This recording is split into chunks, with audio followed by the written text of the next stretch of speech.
To watch this video in Hindi, skip to the 4 minutes 29 seconds.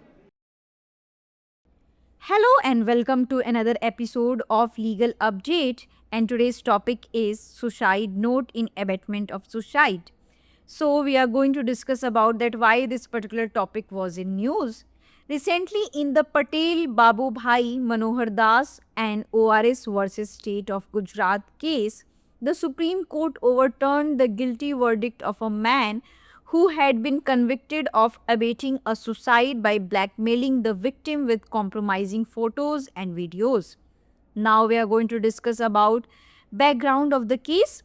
The appellant was convicted under section 306 of the IPC for allegedly abetting the suicide of the deceased by using compromising photos and videos.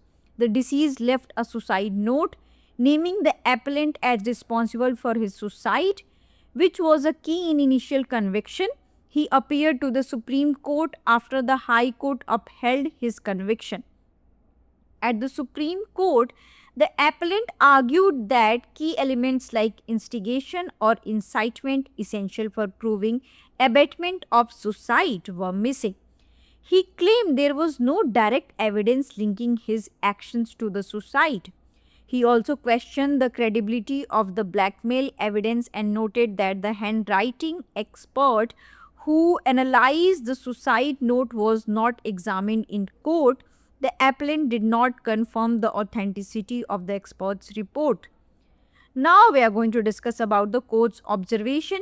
The bench of Justice Abhay S. Oka and Ujjal Bhuan observed that to convict someone under section 306 of the IPC of for abetment to suicide, there must be evidence of instigation, conspiracy or intentional aid along with a clear mens rea or intention to abet the suicide. Mere harassment is insufficient without a direct act linked to the suicide. A suicide note alone cannot justify a conviction for abatement to suicide unless supported by additional evidence, and authenticity of the note must be verified through expert examination. The court highlighted that no recent act by the appellant was directly linked to the deceased's decision to commit suicide, indicating that there was no immediate incitement that left the deceased with no alternative but to take their own life. Now we are going to discuss about section 306 of the Indian Penal Code. Section 306 of the Indian Penal Code deals with the abatement of suicide. This section states that if any person commits suicide, whoever abets the commission of such suicide shall be punished with imprisonment of either description for a term which may extend to 10 years and shall also be liable to fine. Now this is covered under section 108 of the Bharatiya Nyaya Sanhita. Before moving to the practice question, as you already know that Holi is coming, and on the occasion of Holi, Drishti IAS has come up with a huge discount offer and it is giving you 60% off on all online courses, 40% on all books and test series. And if you want to know more information, you can call us on 87501. You can also download Drishti Learning app. Coming to the practice question, what is punishment under section 306 of the Indian Penal Code for abatement of suicide? Life imprisonment, imprisonment for up to 10 years with fine, imprisonment for up to 5 years, death penalty. So kindly answer into the comment section. Thank you.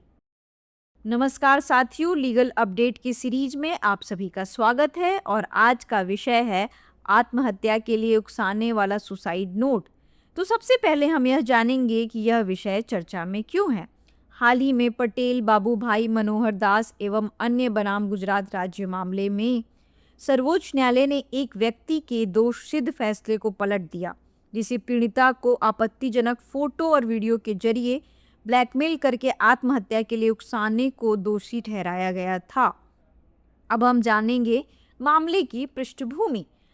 अपीलकर्ता को कथित तौर पर आपत्तिजनक photo और video का उपयोग करके मृतक को आत्महत्या के लिए उकसाने के लिए भारतीय दंड संहिता की धारा 306 के तहत दोषी ठहराया गया था। मृतक ने एक सुसाइड नोट छोड़ा था जिसमें अपीलकर्ता को उसकी आत्महत्या के लिए जिम्मेदार बताया गया था, जो प्रारंभिक सजा में महत्वपूर्ण था। उच्च न्यायालय द्वारा उसकी सजा को बरकरार रखने के बाद उसने सर्वोच्च न्यायालय में अपील की। सुप्रीम कोर्ट ने अपीलकर्ता ने दलील दी कि आत्महत्या के लिए उकसाने या उकसाने जैसे महत्वपूर्ण तत्व आत्महत्या के लिए उकसाने को साबित करने के लिए जरूरी नहीं थे। इन्होंने दावा किया कि आत्महत्या से इनके कार्यों को जोड़ने वाला कोई सीधा सबूत नहीं था। साथ ही इन्होंने ब्लैकमेल के सबूतों की विश्वसनीयता पर भी सवाल उठाया और कहा कि सुसाइड नोट का विश्लेषण करने वाले हस्तलेखन विशेषज्ञ की अदालत में जांच नहीं की गई है। अपीलकर्ताओं ने विशेषज्ञ की रिपोर्ट की प्रामाणिकता की पुष्टि नहीं की। न्यायालय का अवलोकन। जस्टिस अभय एस ओका और उज्जवल भुआन की बेंच ने कहा कि आत्महत्या के लिए उकसाने के लिए आईपीसी की धारा 306 के तहत किसी को दोषी ठहराने के लिए उकसाने, साजिश रचने या जानबूझकर मदद करने के सबूत होने चाहिए। साथ ही आत्महत्या के लिए उकसाने की स्पष्ट मंशा भी होनी चाहिए। आत्महत्या से सीधे जुड़े किसी कृत्य के बिना केवल उत्पीड़न ही पर्याप्त नहीं है। केवल एक सुसाइड नोट के आधार पर आत्महत्या के लिए उकसाने के आरोप में दोष सिद्धि को उचित नहीं ठहराया जा सकता जब तक कि उसके समर्थन में अतिरिक्त साक्ष्य ना हो। पैच। जब तक कि उसके समर्थन में अतिरिक्त साक्ष्य ना हो तथा नोट की प्रामाणिकता को विशेषज्ञ परीक्षण के माध्यम से सत्यापित किया जाना चाहिए। अदालत ने इस बात पर प्रकाश डाला कि अपीलकर्ताओं द्वारा किया गया कोई भी हालिया कार्य मृतक के आत्महत्या करने के निर्णय से सीधे तौर पर जुड़ा हुआ नहीं था, जिससे यह संकेत मिलता है कि ऐसा कोई तात्कालिक उकसावा नहीं था जिसके कारण मृतक के पास आत्महत्या करने के अलावा कोई विकल्प नहीं बचा। भारतीय दंड संहिता धारा 306। भारतीय दंड संहिता की धारा 306 आत्महत्या के लिए उकसाने से संबंधित है। इस धारा में कहा गया है कि यदि कोई व्यक्ति आत्महत्या करता है तो जो कोई भी ऐसी आत्महत्या के लिए उकसाता है उसे किसी एक अवधि के लिए कारावास से दंडित किया जाएगा, जिसे 10 वर्ष तक बढ़ाया जा सकता है और जुर्माना भी देना होगा। अब यह भारतीय न्याय संहिता की धारा 108 के अंतर्गत आता है।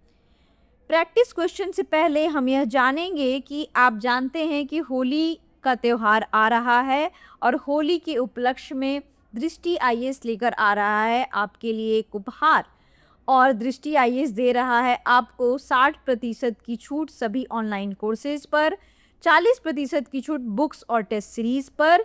और इस डिस्काउंट को यदि आप पाना चाहते हैं तो आप कॉल कर सकते हैं 8750187501 और आप दृष्टि लर्निंग ऐप को भी डाउनलोड कर सकते हैं। इस ऑफर की वैलिडिटी है 5 से 12 मार्च। अब हम आते हैं प्रैक्टिस क्वेश्चन की ओर। तो हमारा प्रश्न है, आत्महत्या के लिए उकसाने पर भारतीय दंड संहिता की धारा 306 के तहत क्या सजा है? आजीवन कारावास, जुर्माने के साथ 10 वर्ष तक का कारावास, 5 वर्ष तक का कारावास, मृत्यु दंड। इसका उत्तर आप कमेंट सेक्शन में दे सकते हैं। सहयोग के लिए धन्यवाद।